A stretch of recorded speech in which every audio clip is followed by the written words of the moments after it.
नया भान हो जाए जो आज तक नहीं था।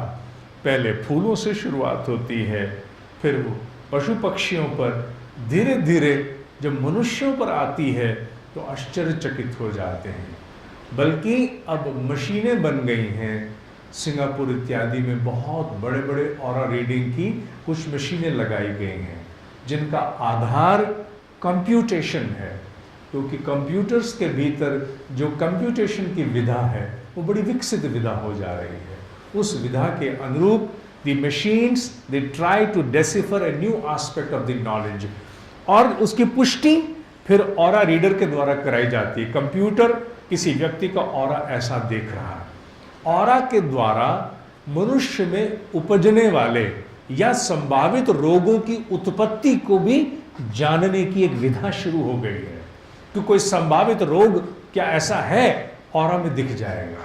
अगर नाड़ी नहीं बोल रही, अगर ब्लड टेस्ट या परीक्षण नहीं बोल रहे, ऑरा बोल देगा, क्योंकि सूक्ष्म परिवर्तन पहले होता है, स्थूल में मैनिफेस्टेशन बाद में होता है। तो प्रकाश से जानते हैं। तो ऐसे ऑरा रीडर विकसित हो रहे हैं जो मनुष्य की आभा को देखने की चेष्टा करते हैं। कुछ ऐसा ही हमें भी सीखना है जीवन के विषयों पर, महत्वपूर्ण विषयों पर, not on every small nitty gritty, जीवन के महत्वपूर्ण विषयों पर the focus of attention has to encompass the entirety about this subject and not the subject alone, क्योंकि subject alone has a limited ambit extent, but the auric extent of the subject can encase and comprise much more. तो क्यों ना हम उस विषय की आभा को समाहित करने की चेष्टा करें।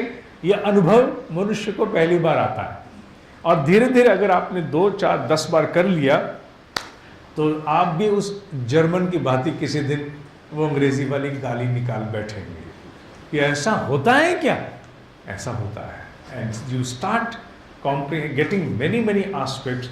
लेकिन एक बात का ध्यान रखिएगा, समस्याएं आपके जीवन से जुड़ी होनी चाहिए, देश बदलने की नहीं होनी चाहिए। क्यों? क्योंकि देश बदलने की जहां मास बिहेवियर, जहां a change has to happen on a very big macro level, वो आपके ना तो समझ में आएगा, ना आपके बस का होगा, ना उन समाधानों को कोई तुक निकलेगा। इसकी कन्फाइनमेंट मनुष्य के व्यक्तिगत जीवन तक होनी चाहिए। ये 12वें श्लोक का अभिप्राय लेकर के मैं पतंजलि को अब फिलहाल यहीं पर समाप्त करूंगा, क्योंकि इससे आगे पतंजलि योग सूत्र पढ़ाने की क्षमता मुझ में नहीं है। आप में से हो सकता है बहुतों के पास पढ़ने की क्षमता हो, तो भी मेरे पास अभी पढ़ाने की क्षमता नहीं है, क्योंकि इसके आगे का जो डायमेंशन है it is too broad, too huge, we are too incapacitated for that, we are really belittled for it. हम बहुत छोटे हैं, बुद्धि हमारी अभी बहुत कम विकसित है, बहुत कम विकसित है। अभी इवोल्यूशन में हमें बहुत समय लगेगा जब हम वो सब समझ पाएं जो इन उपनिषदों के ऋषियों ने अपने ज्ञान और विज्ञान के द्वारा हमें समझाने की चेष्टा की है।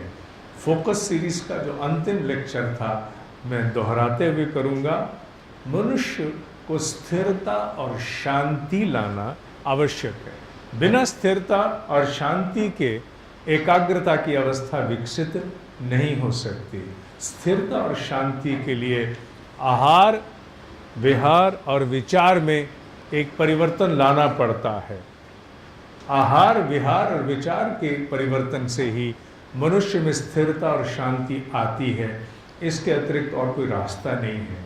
बाहरी मार्ग में एक विधि सिखाई गई थी जो बड़ी सहज विधि है। 31 बार अपनी छूटती हुई सांस को रेगुलेट करना, ताकि क्या बात है आज, अपनी छूटती हुई सांस को रेगुलेट करना ताकि आप में स्थिरता और शांति की स्थापना हो सके। किस प्रकार?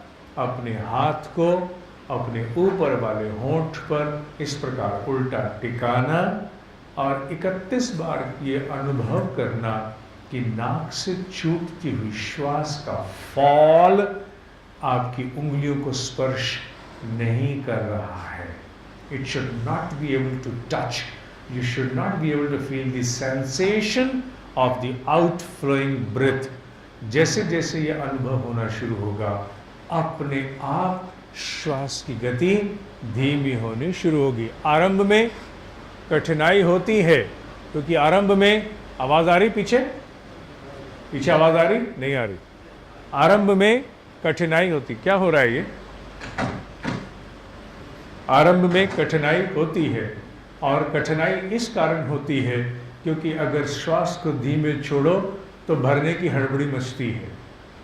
भरने की हड़बड़ी मचाओ तो केवल छोड़ने में हड़बड़ी मचती है। ये हड़बड़ी श्वास भरने और छोड़ने की कुछ ही समय में दूर हो जाती है। 31 बार का अभ्यास करना है तो 20 बार में ये हड़बड़ी खत्म हो जाएगी। 21वीं बार में आप बड़े आराम से सांस भरोगे, आराम से छोड़ोगे। 31 बार के पश्चात मस्तिष्क का स्नायु मंडल धीरे धीरे स्थिरता को प्राप्त होगा। श्वास के पास वो क्षमता होती है, ये हमारे यहाँ योगियों ने हजारों वर्ष पहले कह दिया था। समुद्र मंथन की प्रक्रिया में मथनी जो चर्न करने वाली मथनी है वो महत्वपूर्ण है। बिना मंथन के ना तो विचारों का निष्कर्ष और ना ही गति का निष्कर्ष निकलता है। Any motion, whether at the subtle end of thought, imagination और ऑन मैकेनिकल टर्म्स, चाहे हम लोग मोशन क्रिएट करते हैं, ये बिना मंथन के संभव नहीं है। इसीलिए शिवलिंग की स्थापना जिस रूप में वैदिक काल में सबसे पहले ऋषियों ने की थी, आज नहीं है। आप तो शिवलिंग के आसपास हमने ना जाने क्या क्या बना दिया, वो सब नहीं है। शिवलिंग माने जस्ट घर में जिससे माँ पहले बिलोती थी, जैसा वो दिखता है, मथनी, केवल मथनी और कुछ आसपास नहीं, केवल ये शिवलिंग होता था। और शिवलिंग शब्द का अर्थ क्या है? जैसे एलिप्टिकल होता है, रेक्टेंगुलर होता है और सर्कुलर होता है, स्क्वायर होता है, उसी प्रकार इस मथनी के आकार को लिंग कहा जाता है। हम लोगों ने ना जाने क्या क्या सोच के क्या क्या बना दिया, और इसका अभिप्राय केवल एक था, और वो क्या था? बेटा बैटरी गई, बैटरी है दूसरी, जल्दी लाओ, भाग के आओ, जल्दी लाओ फटाफट।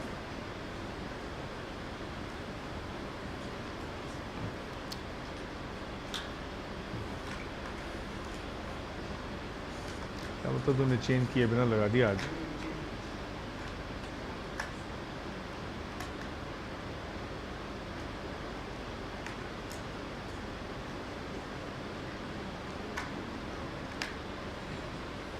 कवर छोड़ो, मुझे दो बराबर। ओम। और उसी शिवलिंग को, शिव माने conformity to any design is called as Shiva. Conformance to original design.